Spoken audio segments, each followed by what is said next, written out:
Hello friends. आज मैं आप सबको बताऊंगी कि बायर कंप्लेंट किस प्रकार की होती हैं, इन्हें कैसे हैंडल किया जाता है। आज मैं जिस कंप्लेंट के बारे में डिस्कस करूंगी वो है कारपेट बिजनेस से रिलेटेड। जैसा कि आप सभी जानते हैं कि कारपेट का बिजनेस बहुत तेजी से बढ़ रहा है।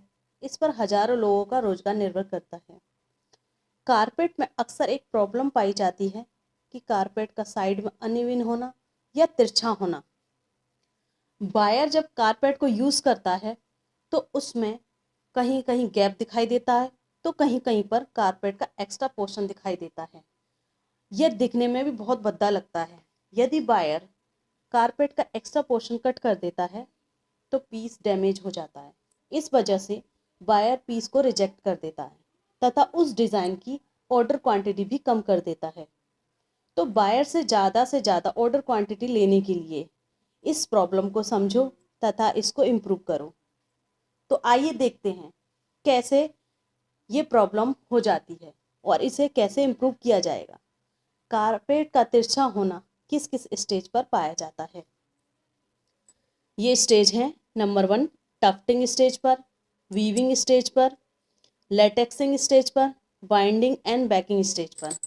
अब मैं आपको बताती हूँ कि टफ्टिंग स्टेज पर कैसे कारपेट में तिरछापन हो जाता है।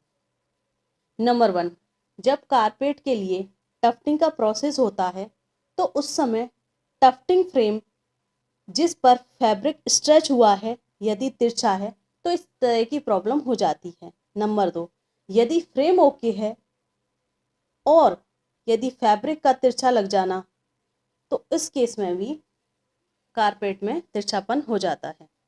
नंबर 3, यदि फ्रेम ओके है और फैब्रिक भी ठीक लगा है परंतु डिज़ाइन ट्रेसिंग पेपर गलत लग जाता है तो उस केस में भी कारपेट में तिरछापन हो जाता है।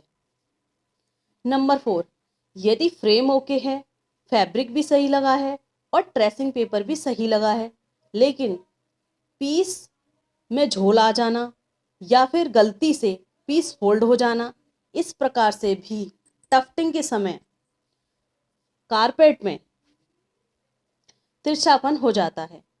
नंबर 5, कई बार फ्रेम डिज़ाइन ट्रेसिंग पेपर का छोटा पाए जाना। और नंबर 6, जैसे डिज़ाइन ट्रेसिंग के समय श्रिंकेज मार्जिन का ना लेना आदि, इन सभी कारणों से टफ्टिंग करते समय कारपेट में तिरछापन हो जाता है। आप सभी टफ्टिंग स्टेज पर इन सभी मिस्टेक्स को किस प्रकार कम कर सकते हैं, उसके लिए आप सबको कुछ इम्पोर्टेंट बातों का ध्यान रखना चाहिए। जैसे नंबर 1, पहले हम बात करते हैं कि टफ्टिंग फ्रेम कैसा होना चाहिए। टफ्टिंग फ्रेम के लिए क्या क्या पैरामीटर्स होने चाहिए, किन किन सावधानियों को हमें ध्यान में रखना चाहिए। नंबर 1, फ्रेम चौकोर होना चाहिए। नंबर 2, फ्रेम के सारे कॉर्नर्स इवन यानी कि बराबर होने चाहिए।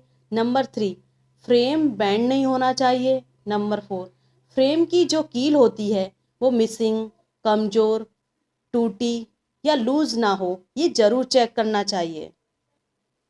अब हम बात करते हैं कि फैब्रिक को कैसे मैनेज किया जाए जब टफ्टिंग हो रही है। तो नंबर 1, फैब्रिक की वीविंग टफ्टिंग फ्रेम के पैरेलल होनी चाहिए। नंबर 2, फैब्रिक किसी भी प्रकार से फटा या डैमेज नहीं होना चाहिए।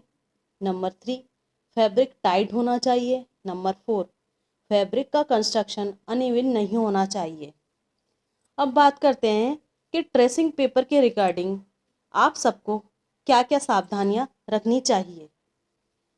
फैब्रिक पर जब हम ट्रेसिंग पेपर रखते हैं तो उस डिज़ाइन की आउटलाइन फ्रेम के पैरेलल होनी चाहिए तथा गैप भी इक्वल होना चाहिए। नंबर 2, डिज़ाइन ट्रेस करते समय ट्रेसिंग पेपर सिकुड़ना नहीं चाहिए। नंबर 3, ये सुनिश्चित करें कि पेपर से डिज़ाइन फैब्रिक पर छापने के बाद डिज़ाइन की आउटलाइन कहीं भी मिसिंग नहीं होनी चाहिए तथा सीधी होनी चाहिए। टफ्टिंग करते समय फैब्रिक को जो भी लोग कारपेट इंडस्ट्री से जुड़े हुए हैं, कारपेट मैन्युफैक्चरर्स से हैं, वे सभी अपनी यहाँ पर कारपेट में तिरछेपन की प्रॉब्लम को टफ्टिंग स्टेज पर इम्प्रूव करने की कोशिश करें। यदि आप सब ऐसा करते हैं तो बायर कंप्लेन तथा बायर क्लेम से भी बच सकते हैं।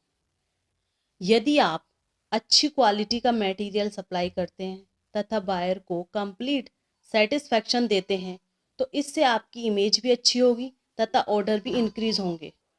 मुझे आशा है कि मेरी इस वीडियो को ध्यान से सुनने तथा इम्प्लीमेंट करने के बाद कारपेट में तिरछेपन की प्रॉब्लम नहीं आएगी। यदि आप किसी भी प्रकार से कारपेट बिजनेस से जुड़े हैं तथा आपको बायर की कोई ऐसी कंप्लेन आती है जिसे इम्प्रूव नहीं कर पा रहे हो तो आप मुझे इस प्रॉब्लम की डिटेल मेरे वीडियो के कमेंट बॉक्स में लिख सकते हैं। मैं इस प्रॉब्लम का एनालिसिस करके उसे सॉल्व करने की कोशिश करूंगी। मुझे कमेंट बॉक्स में लिखकर ये अवश्य बताएं कि मेरी इस वीडियो से आपको कितनी हेल्प मिली। Thank you.